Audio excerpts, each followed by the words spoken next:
Please, I can't sleep.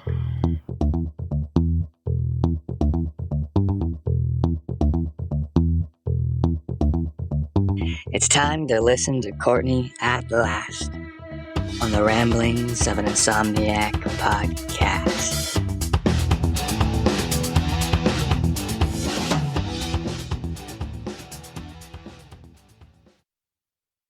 Hello, welcome to another episode of the Ramblings of an Insomniac. I am Courtney. So, a couple things before I start. I have an incredibly bad sinus infection, so I feel like Phoebe on Friends, where she gets a cold at first, and everybody feels like it makes her have a sexy voice, like a sultry voice, and then her cold starts to go away, and she purposely tries to keep her cold by like getting everybody else's germs so that she can still have her sultry voice. I do not have a sultry voice going on. Also, I have been having a pretty reality TV show made for drama, just shit couple of years actually, but more specifically, I had a very long evening and up all night crying. So I know that's an interesting way to start out a podcast, to be like, oh, by the way, and then sound like Dear Diary. Not trying to sound all, I don't know, pouring my heart out like in the first 5 seconds, but hello.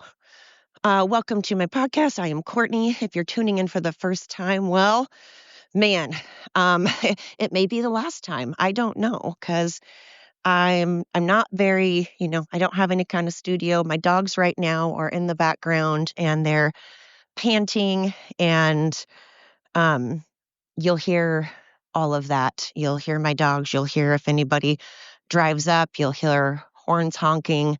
So, and like I said, I've got a cold, so sometimes I come on here and I'm crying, and I get sidetracked by shiny things very easily.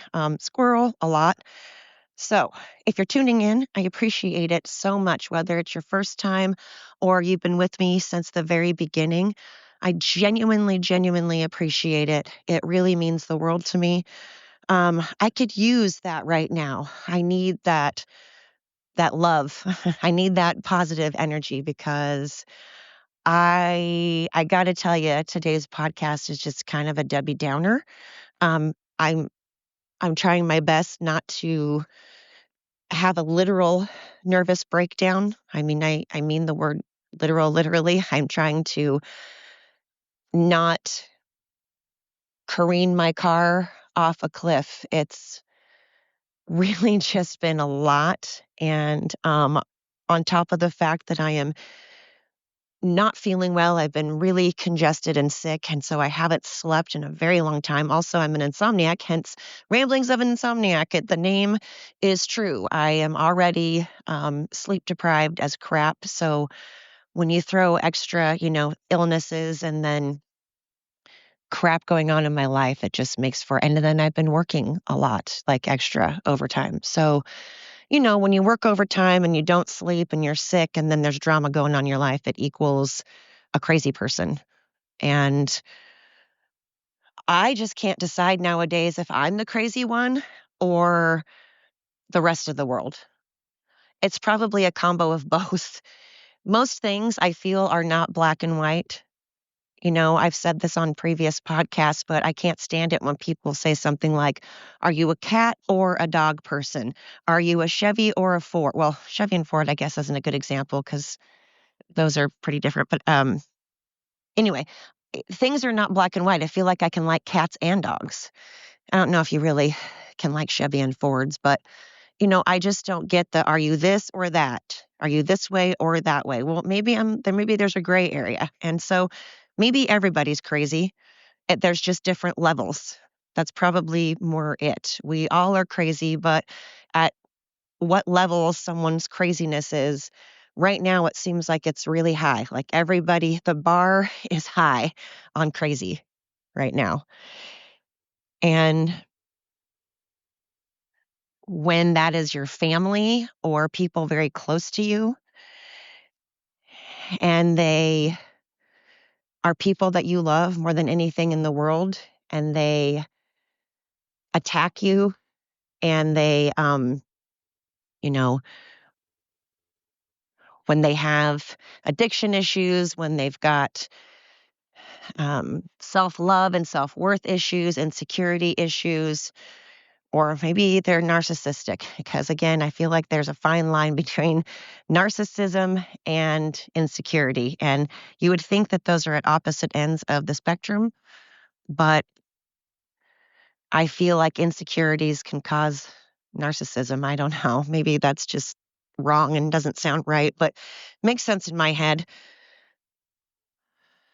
But I've been dealing with, again, I've talked about this in previous podcasts, but the definition of insanity, doing things over and over again, expecting different results. Well, I tend to be with people that are addicts, thinking somehow or have issues in some way. Not that I'm perfect. I'm not perfect at all. I definitely am no angel, and I admit that, and I know that. Um, but I tend to pick people that are um, addicts. And when you are an addict, you tend to lie and you tend to um, a lot of times abuse mentally or physically, um, or verbally. You tend to do one of those things. You tend to manipulate. Um, and it's hard when it comes from someone that you truly love and you put so much time and energy toward. Um, and it's really, really hard if it's, like your son or daughter, because when there are children, it puts a whole other level of hurt and pain and anxiety to the things that they say and do. It stings a lot more. I couldn't care less what strangers think of me. I mean, of course, I'm going to be kind. I'm not going to walk around and be like, I don't give a fuck, Keisha. Fuck you and fuck you. I'm not like that. I'm going to be kind and give respect to everybody, whether I know them or not, until they continuously do something to take away that kindness and that respect. Um, and usually I'm still kind to people. That's my problem. That's what I was going to say, is that I tend to think that I can, I don't know, maybe it makes me narcissistic. I tend to choose people that I feel like I can help. And when I think about it, I'm like, maybe that's incredibly narcissistic of me. I'm not a counselor. I'm not a therapist. I'm not Jesus. I'm not their parent. Why would I think that I could help them? But I tend to always like the underdog and, you know, the people that get picked on. I tend to protect the bullies or protect the weak. And I don't mean the weak as in, you know, I I just mean people that are good people, that are really good people, but just seem to be kicked so much, and they've just kind of given up, and now other people are like preying upon them. I know that feeling. So I tend to protect those people. And, when they are your children or your spouse or your partner, um, or your family member or close friend, it hurts a lot more when they say things or do things. And it's hard too when someone, say, attempts suicide. You don't know if they're doing it because they genuinely, genuinely don't want to live, or honestly, the thought crosses your mind, and this is going to sound awful, but the thought crosses your mind sometime. I feel like they're doing it as a manipulation tool, as a scare tactic. And there are people out there that cry suicide, and they'll call their exes or they will call their, you know, friends, and sometimes they do it as a manipulation thing, which is really, really, really fucked up. And then other times, I'm sure that they are feeling suicidal and they're genuinely feeling lost and they're genuinely feeling sad and depressed and lonely and whatever. And I'm not talking about those people. I'm not making light of suicide at all. Suicide is obviously a very serious thing. I'm just saying I know for a fact that there are people out there, and it's usually addicts, or just control freaks, manipulative people that will use it to scare you, to manipulate you, to control you. And that's just so fucked up. But what's really fucked up is then, they'll say things like, so you don't even care, you're making this about you. How does this affect you? And I'm sorry, but it does affect the person. When you call them over and over and tell them that you're going to kill yourself and that you can't stand being without them, and if they don't come back, that they're going to kill themselves, that absolutely affects the person that's not suicidal. Because when a person follows through with suicide, it doesn't affect the person that killed themselves at all. Doesn't affect them in any way because now they've died. They're no longer with us. What it does affect is everybody else, especially if you are a parent or a spouse. That's incredibly hard for someone to deal with. So it affects everybody else. So it's a real mind fuck. And I'm, again, not saying that when someone commits suicide that they're trying to do it to get back at somebody. There are people that are genuinely sad and depressed, but there are people out there that will say that they're going to commit suicide, and they say it over and over again, and they don't do it. They just say they're going to do it as a manipulation, as a tool. And both sides are fucked up. The person that actually kills themselves, that's fucked up. It's sad. It's horrible. I feel bad for that person for getting to the point that they killed themselves, not making light of that. But it is also incredibly, incredibly fucked up and sad for the people that are still living and having to deal with that suicide. Just like it's incredibly hard for the people that have to get phone calls all the time saying that you're going to commit suicide. That starts to get on you. And then you have those addicts that mentally abuse you by calling you horrible names and saying the most unforgivable things, like they hope that you die a horrific death. They hope that you suffer a lot of torture and that you have a massive heart attack, that they pray to God every day that you have a heart attack and die. Then there's that kind of abuse. And that also does a whole different thing to you when it's close, when it's people close to you. And so you start thinking, oh my God, maybe it really is me. Maybe I cause people to be suicidal or to be addicts or to wish death upon me. But then I consider the source. And I think, well, do those people have friends or family members around them? How close are they to their friends? How close are they to the rest of their family? How have their relationships in the past been? And then how have my relationships in the past been? How close am I to my family? How close am I to my friends and my coworkers? And when you do the math, it's not me. And again, I am not saying I'm perfect. I'm not. And I don't have a problem apologizing. Really frustrates me when people have such a hard time apologizing. They act like it's just this huge burst of, your big, gigantic ego. And ego is just, pride is one thing, ego is a whole different thing. And I'm just getting tired of people equating an apology to somehow not being manly or somehow, it bursts your big old fucking ego. Well, guess what? It bursts my soul and it bursts me mentally and my health when you say things and do things that are already unforgivable and then you don't apologize for them at all. Because either A, you're genuinely not sorry, you just genuinely are not apologetic at all because you actually meant those things, or B, you care more about your ego than my health or than me at all, our relationship. So I have a problem with that. And again, my problem is I continue to be around these abusive people because they're, maybe my family, or maybe they're my close friend, or maybe they're my partner. And then I wonder why I keep being around these partners that treat me like this. And then I go, well, because I tend to choose addicts. Because unfortunately, everyone in the majority, not everybody, the majority of people in my family are some type of addict. So even though it's not my comfort zone and I hated being around addicts all the time, I had massive anxiety, massive anxiety.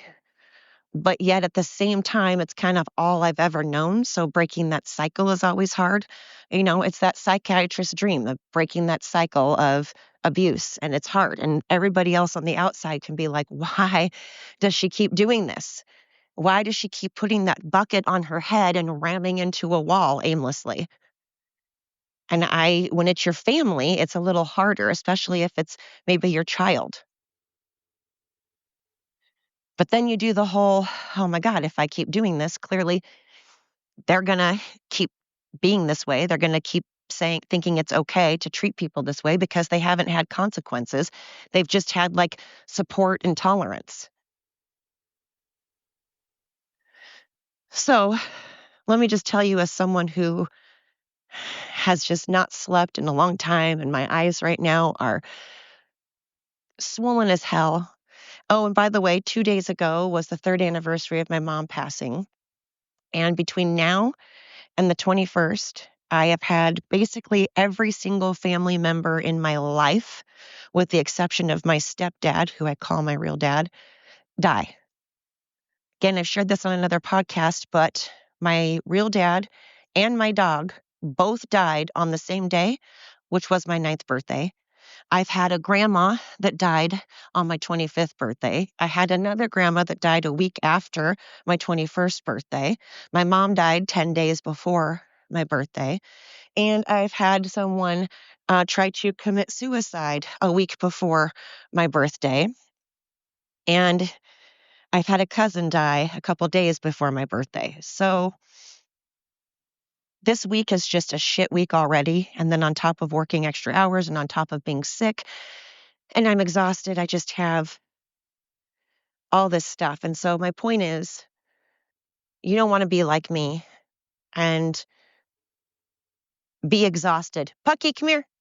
And be exhausted and anxiety ridden and have insomnia and have your heart racing all the time and never be able to sleep because you're always, always, always waiting for that phone to ring, waiting for that bad news, waiting for the shoe to drop. It's like I'm not trying to equate myself to being in Vietnam. I realize I respect the shit out of the military and our vets. And I'm not saying that what I'm going through is like Vietnam, but I'm saying like when you are in a war type of situation and you're just always looking around for Charlie, that's what I feel like. I feel like I always have to be, I'd make it a fucking amazing Navy SEAL, I think, other than actually the small, slight problem of the fact I don't like water, hate it, especially don't like being underwater. So I am always awake, ready. And that means no sleep. That means my heart is not good. My brain I'm going to definitely have dementia. It runs in my family. And I'm already forgetting things because insomnia causes massive issues. And so does anxiety. I'll probably have a heart attack. So to everybody out there that's in an abusive relationship or with an addict, it's not going to get any better until they want to get better. And you wishing and hoping and giving all the support in the world, if they don't truly want to get help, it's not all of your support and all of your love is not going to help, unfortunately. It's just really not. In fact, it's just going to drain every bit of energy and life out of you. Even if it's your family member or spouse, well, your spouse is your family member, but your partner, your friend, um, you can try to love them back into sobriety, and that may work for a lot of people. But I'm saying if they don't actually want it for themselves, no amount of love and support and tolerance and patience is going to help. And so you have to sometimes say, I can't be here anymore. And as much as I don't want you dead and I don't want anything to happen to you and I don't want to see you suffer, I've tried. I've genuinely tried and I've put in that time and energy, but if they don't wanna do it, you have to take yourself out of the equation or your life is gonna be right down with them. And unfortunately, the cliche is true, life is short.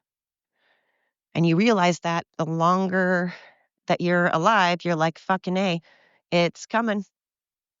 The end is near, and I need to fucking really live it up now, and I don't have time for all of this." I know that sounds really depressing to say the end is near. That sounded awful. God, um, sounded dark, but trying to get sucked into all of that or being sucked into all of that because you want so badly for someone to be healthy just isn't going to work if they don't want it.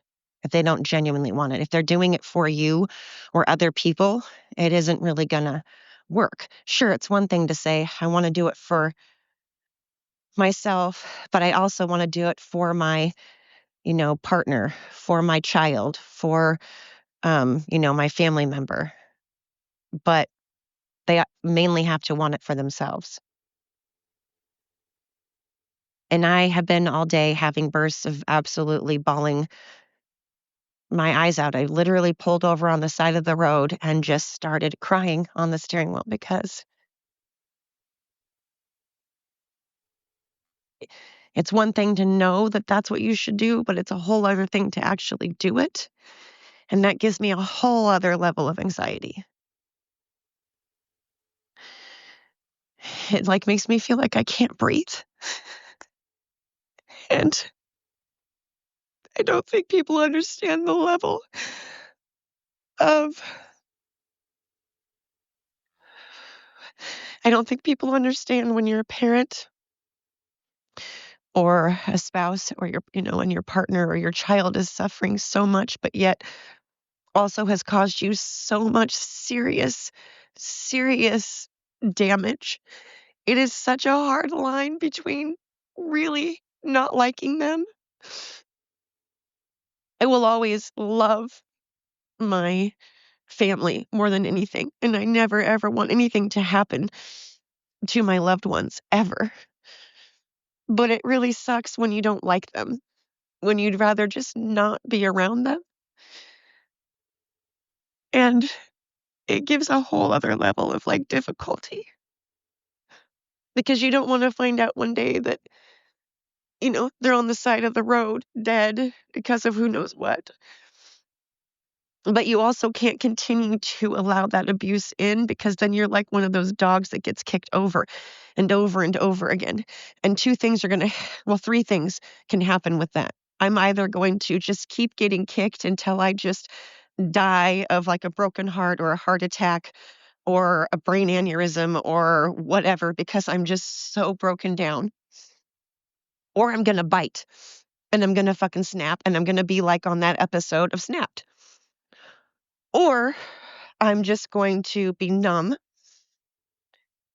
or not numb. I'm just going to take a breath, decide that I can't do this for myself anymore, and I want and need to be healthy, and I want and need to live my life while I have it. I can't continue to waste my life and time and energy on people that have made it clear they don't need me.